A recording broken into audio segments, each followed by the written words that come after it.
락카 여러분 안녕하세요. 락서입니다. 오늘은 여러분들에게 강연문 하나를 소개해드릴까 하는데요. 바로 올해 노벨문학상 수상을 했던 아니 에르노의 노벨 렉처, 노벨 강연이죠. 이 노벨 강연은 12월 7일인가 학림원에서 진행이 되었고, 실제 그 당시에 라이브도 하고 바로 이 전문이 영어로 번역돼서 올라왔습니다. 저는 노벨 렉처 읽어보는 걸 좀 즐기기는 합니다. 왜냐면은 이 노벨 렉처가 상당히 그 작가에 대해서 많은 것을 설명해 주긴 하거든요. 근데 아무래도 읽어보니까 역시나 글이 쉽진 않더라고요. 그래서 한편으로는 지금 여러분들께 제가 번역한 글을 좀 읽으면서 이해 안 되는 부분들을 보충하는 식으로 할 건데, 이게 맞을까? 라는 생각이 먼저 떠오르긴 합니다. 왜냐면 제가 봐도 어떤 문장들은 참 번역을 잘 못했고 오역과 의역이 난무하며, 이 겨우 한 A4 4장에서 6장 정도 되는 글을 번역하는 일 가지고 이렇게 힘든 것을 보니까 정말 새삼 번역 일이 어렵구나 라는 것을 많이 느낍니다. 그리고 우리도 실제로 번역이 좀 미흡하면은 책을 읽을 때 화가 나기도 하잖아요. 그래서 이번 제 번역한 글에서도 여러분들이 화를 내실지 모르는데, 부디 아마추어에 같이 나누고자 하는 마음 정도로 이해를 해주시면 좋을 것 같습니다. 최대한 이해 안 가는 부분들은 부연 설명을 통해서 좀 쉽게 제 나름대로 표현을 해보도록 할게요. 자, 그럼 시작해 볼까요? 어디서부터 시작해야 할까요? 나는 텅 빈 페이지를 보며 수십 번 자문했습니다. 내가 만약 하나라도, 딱 하나의 문장이라도 쓰기의 영역으로 들어가 모든 의문을 휩쓸어버릴 그런 키를 찾을 수 있다면, 오늘 이 자리에 맞닥뜨리자 정신이 아득해졌던 시간은 지나가고, 이게 정말 나한테 일어난 일인가? 상상력으로 공포는 점점 커지고 나는 같은 요구에 압도되어 있습니다. 그 문장, 여러분이 초대한 이 자리에서 내가 떨지 않고 말할 수 있는 자유와 확고함을 줄 수 있는 그 문장을 찾을 수만 있다면, 그 문장을 찾기 위해 나는 멀리 볼 필요는 없습니다. 그건 갑자기 나타납니다. 모든 명확함과 폭력성 속에서 정교한 거절할 수 없이. 60여 년 전 나는 다이어리에 썼습니다. 나는 내 일족의 복수를 위해 쓸 것이다. 그것은 랭보의 외침을 반영했습니다. 나는 영원히 열등한 일족이라. 나는 22살이었고 지방 대부분 부르주아의 딸과 아들들 사이에 섞여 문학을 공부했습니다. 자랑스럽고도 순진하게 나는 믿었습니다. 책을 쓰고 작가가 되는 것이 소장농이나 공장노동자, 점원, 교육부적으로 사람들이 경멸하는 매너와 액센트를 가진 이들의 끝에 서서 사회 계급이나 출신 등과 관련된 부정의를 교정하는 것으로 충분할 것이라 믿었습니다. 한 개인의 승리가 지난 수세기의 지배와 가난과 내 지난 교육으로 내게 심어졌던 환상들을 지울 수 있을 것이라 믿었습니다. 감히 어떻게 내 개인적 성취가 어떤 모멸감이나 고통을 보상할 수 있겠습니까? 이건 내가 자신에게 묻는 질문이 아닙니다. 몇 가지 변명을 해보죠. 여기서 일족이라는 것은 아니 에르노가 아버지가 워킹클래스 노동자 계급 출신이다 보니까 그녀가 어린 시절에 겪었던 여러 가지 사회적 차별 등 있잖아요. 계급과 재산에 따른 차별들, 이런 것들 속에서 느꼈던 바를 표현하는 것 같아요. 그래서 나는 내 일족의 복수를 위해 쓸 것이다. 원래는 people로 표현이 돼 있긴 한데 뒤에 이제 랭보 인용구에 레이스라고 표현이 돼 있어서 동등하게 그냥 일족이라고 해봤고요. 아니 에르노 22살 때는 좀 순진하게 생각했던 거죠. 내가 글을 쓰는 것만으로도 이 계급의 끝에 서서 무언가를 바꿀 수 있을 거라, 무언가를 대변할 수 있을 거라 생각했던 것 같습니다. 자, 계속 가볼까요? 내가 읽을 수 있는 순간부터 책은 내 동료였고 독서는 학교 밖에서 내 자연스러운 직업이었습니다. 이러한 성향은 내 어머니 영향 덕인데, 그녀는 가게에서 많은 소설을 읽었고 내가 자수를 하거나 뜨개질을 하는 것보다 책 읽을 때 더 좋아하셨습니다. 종교학교에서 비치되었던 비싼 책들은 내 욕망을 더욱 자극했습니다. 돈키호테, 걸리버 여행기, 제인 에어, 그림 형제, 안데르슨, 데이비드 코퍼필드, 바람과 함께 사라지다. 나중에는 레미제라블, 분노의 포도, 구토, 이방인. 학교의 처방전이 아니라 우연히 내가 읽을 것을 정했습니다. 문학 공부를 하면서 나는 문학 안에 머물기로 투표했습니다. 후에 그 결정은 가장 위대한 가치, 삶의 길이 되었습니다. 나는 플로베르와 버지니아 울프의 소설에 나를 투영했고 문자 그대로 끝까지 함께했습니다. 문학은 내가 내 사회적 환경에 반해 무의식적으로 설정한 대륙과 같았습니다. 그리고 나는 글쓰기가 현실을 변모할 수 있는 가능성과 다르지 않다고 여겼습니다. 그러니까 문학 공부를 하게 되면서 문학 자체가 자신이 갖고 있는 어떤 상황, 환경들에 반해서 무의식적으로 설정한 대륙과 같다. 문학을 자신의 삶을 나타내는 툴로서 그때부터 이미 무의식적으로 선택을 한 것이겠죠. 두세 출판사에 의해 내 첫 소설이 거절된 것이 그 소설의 유일한 장점은 새로운 형식의 시도였습니다. 내 욕망과 자존심에 대한 억압은 아니었습니다. 그것은 삶의 현실이었고 거기에는 남녀 사이의 비중차가 존재한다는 것을 예리하게 느낄 수 있었습니다. 성별에 의해 역할이 정해진 사회, 피임이 금지되고 낙태가 범죄인 사회, 결혼하여 두 아이를 낳고 교직을 수행하며 가사를 전적으로 맡으며 매일 나는 글쓰기로부터 그리고 복수하겠다는 나의 다짐으로부터 멀어졌습니다. 카프카 소송의 Before the Law를 보며 나는 비유적으로 내 운명을 보지 않을 수 없었습니다. 나를 위한 문에 들어가 보지도 못하고 죽는, 나만이 쓸 수 있는 책을 써보지 못하고 죽는. 그러니까 앞서 이 아니에르노의 첫 책이 거절되었을 때 그것은 단순히 내 작품에 대한 거절이라기보다는 사회적 현실을 반영하고 있었다는 게 아니에르노의 의견이겠죠. 여성에 대한 핍박이나 여성 작가에 대한 시선이나 이런 것들이 분명히 반영되어 있다라고 여겼던 것 같습니다. 그리고 아니에르노 역시 삶의 현실을 수행하는 과정에서 점차 글로 멀어졌던 것을 안타까워하고 있고요. 허나 그건 개인적이고 사회적 상황을 고려하지 않은 것이었습니다.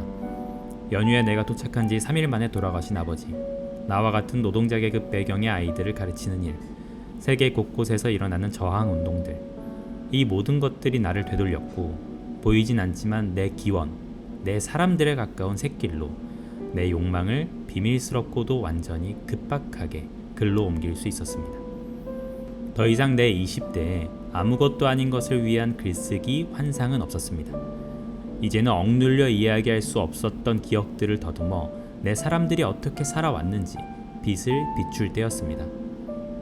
이유를 알기 위한 글쓰기, 내 안과 밖으로 어떤 것이 나를 내 기원으로부터 멀어지게 만들었는지 알기 위하여. 일상에 치이면서 점차 글로부터 멀어졌던 아니에르노는 어떤 계기 등을 통하여서 다시 글로서 돌아왔고, 그래서 자신의 어린 시절의 그 결심을 다시 떠올리면서 자기가 있어야 할 곳으로 점차 다시 돌아왔다는 이야기겠죠. 글을 쓰자면 어떤 선택도 자명합니다.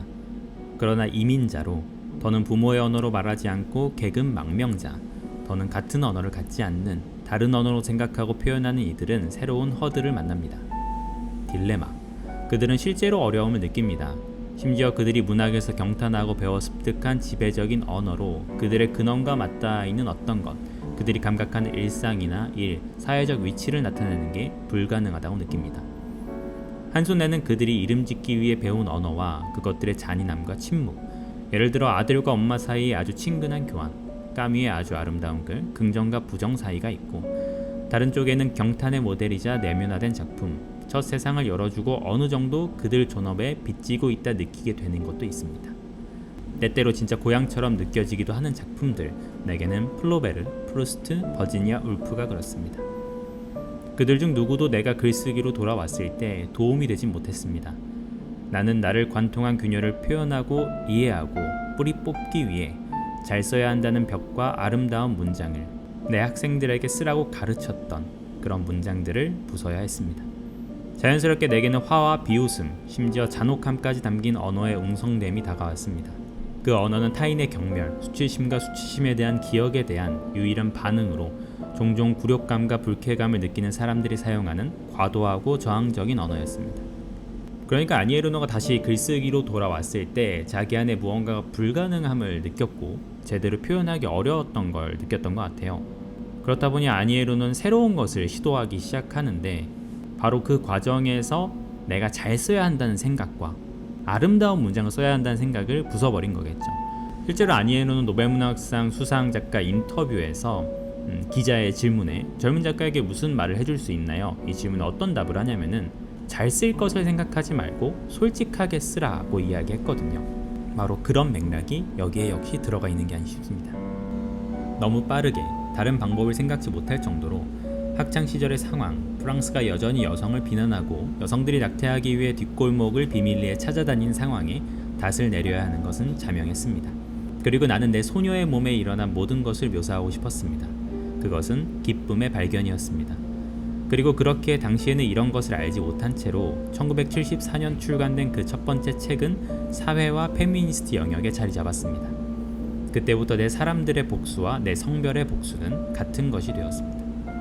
그를 반성하지 않으면서 어떻게 삶을 반성할 수 있을까요?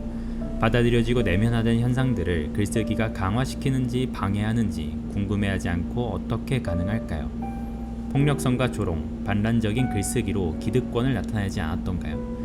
독자가 문화적 특권을 누렸을 때 그는 현실에서 그가 하는 것과 같이 책 속 캐릭터에게도 같은 당차고 겸손한 관점을 유지할 겁니다.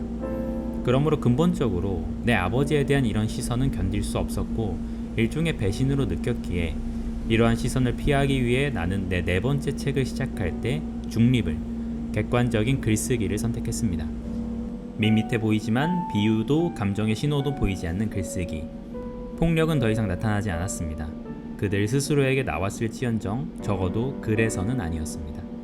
현실이 제공한 리얼리티와 감각 두 가지를 모두 품은 단어를 찾는 것은 이날까지도 주제와 상관없는 글쓰기에 있어서의 나의 목표입니다. 그러니까 아니에로는 자신의 글쓰기에서 새로운 것을 시도하고 자신이 생각한 바를 정확하게 표현하기 위해서 비로소 네 번째 책을 시작하며 객관적인 글쓰기를 시작했다고 이야기하죠. 이 문장들은 다소 밋밋해 보이지만 현실과 감각을 그대로 붙잡으려고 노력한 시도라고 볼 수 있겠고요. 그 결과가 바로 뒤에서 이어지는데 계속해서 나라고 말해야 했습니다. 문학적인 사용에서 1인칭, 대부분의 언어에서 우리가 말하고 죽는 순간까지 우리가 존재하는 방식, 이 1인칭은 종종 소설적 표현의 나보다는 작가를 언급하는 나르시시스트적인 것이라 여겨졌습니다. 장자크 루소가 고백록 서문에서 밝히듯 나는 그전까지 귀족들의 회고록에서만 쓰는 표현이 아니라 18세기 민주혁명, 개별 인간의 동등함과 누구나 자신 삶의 주인이라는 점을 단언하는 것임을 기억해야 합니다. 그리고 누구도 반대하게 하지 말라. 국민 중 한 사람으로서 나는 관심받기 위해 할 말은 없다. 내가 살아온 어떤 모호함 속에서도 내가 왕보다 더 나은 생각을 품을 수 있다면 나의 영혼의 주인은 그들이 아니라 나의 것이다. 이런 대중적 자존심이 나를 부추겼던 것은 아닙니다.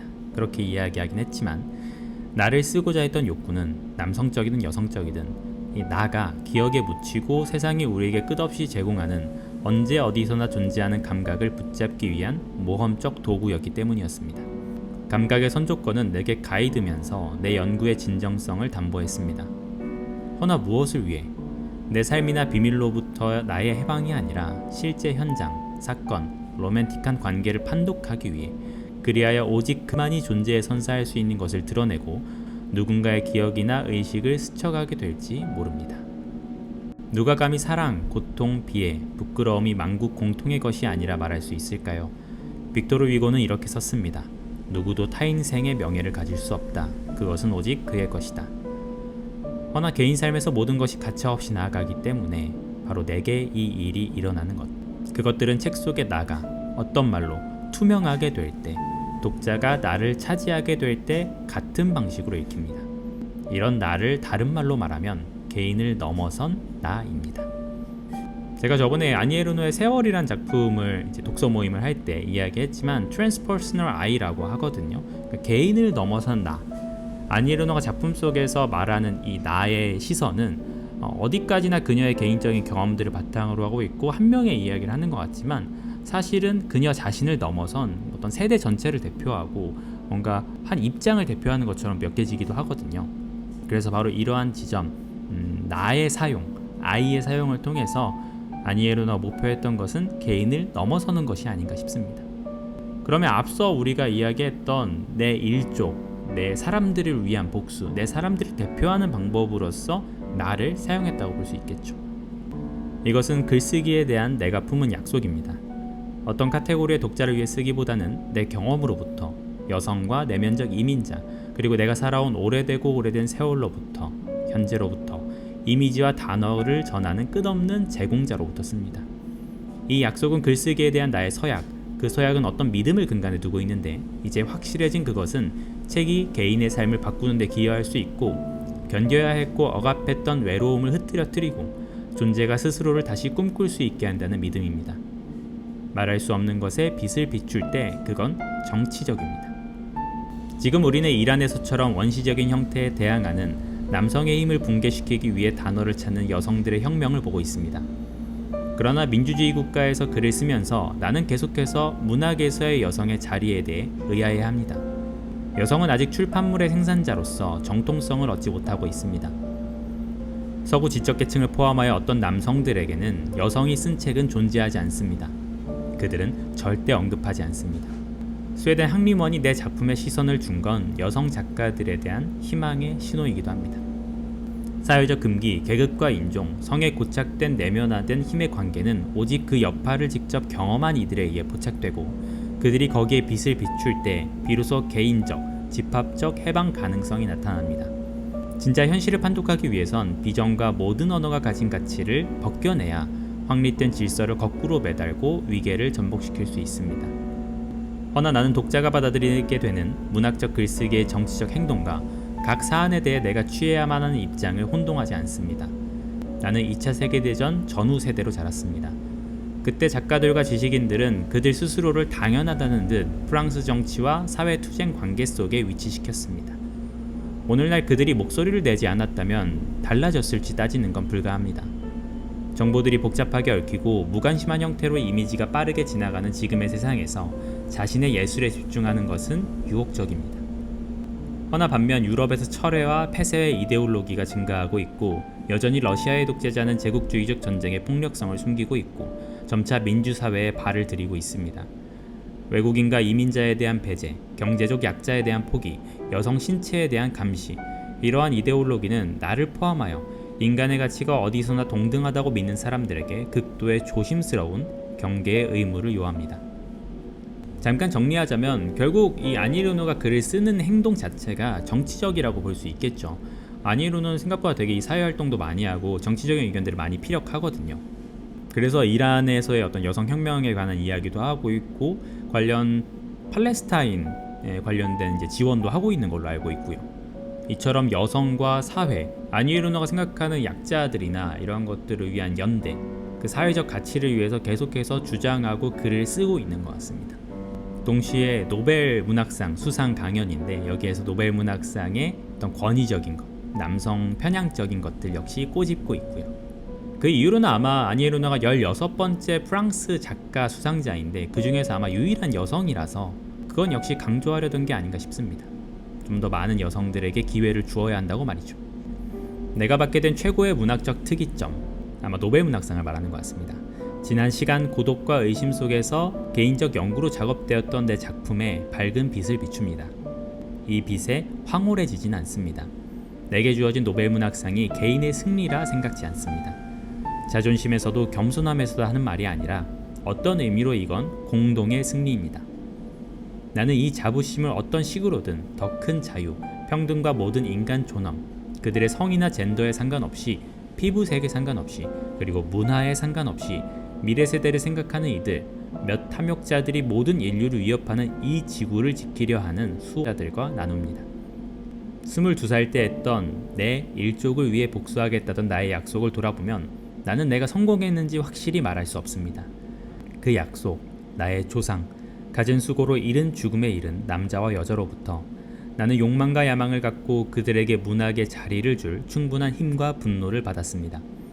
이 목소리들의 합주 가운데 가장 일찍이부터 나는 다른 세상과 존재에 대한 여러 길에 접할 기회를 얻었고 모든 반역과 바꾸고자 하는 시도를 포함하여 여성으로 또 사회 망명자로서 나는 여전히 해방의 공간으로 기능하는 문학으로 나의 목소리를 적습니다.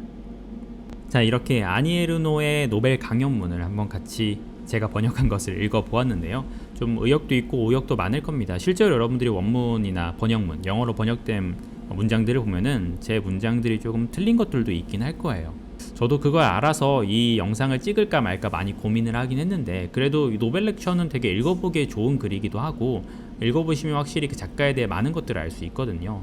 이 노벨 렉처는 올해뿐만이 아니라 작년이나 재작년에 계속 수상자들마다 해왔던 거니까 여러분들이 관심 있는 노벨 문학상 수상 작가들 노벨 강연 역시 한번 찾아보시기를 바라는 마음에서 이렇게 좀 소개를 해드려 보았습니다. 어떻게 이 짧은 강연문을 통해서 비록 제 불충분한 번역이지만 아니 에르노의 글쓰기, 아니 에르노가 어떤 사람인지 그것을 좀 이해하실 수 있었을까요? 혹시 제 번역에 좀 문제가 있어서 좀 고치고 싶은 부분이 있으시다면은 오역, 의역 등이 있다면은 그런 것들은 언제든 댓글로 좀 공유해 주시면은 다른 분들을 위해서도 도움이 될 것 같습니다. 이제 좀 아시겠죠? 제가 영문과를 나왔지만 영어를 그리 잘하지는 않거든요. 그리고 번역은 진짜 어렵고요. 아무튼 오늘 영상은 여기까지 하도록 하겠습니다. 다음에 또 다른 문학 이야기로 찾아오겠습니다. 밖에 지금 눈이 뻥뻥 내리고 있네요. 진짜 크리스마스가 얼마 남지 않았나 봅니다. 여러분 좋은 하루 보내세요. 그럼 락바.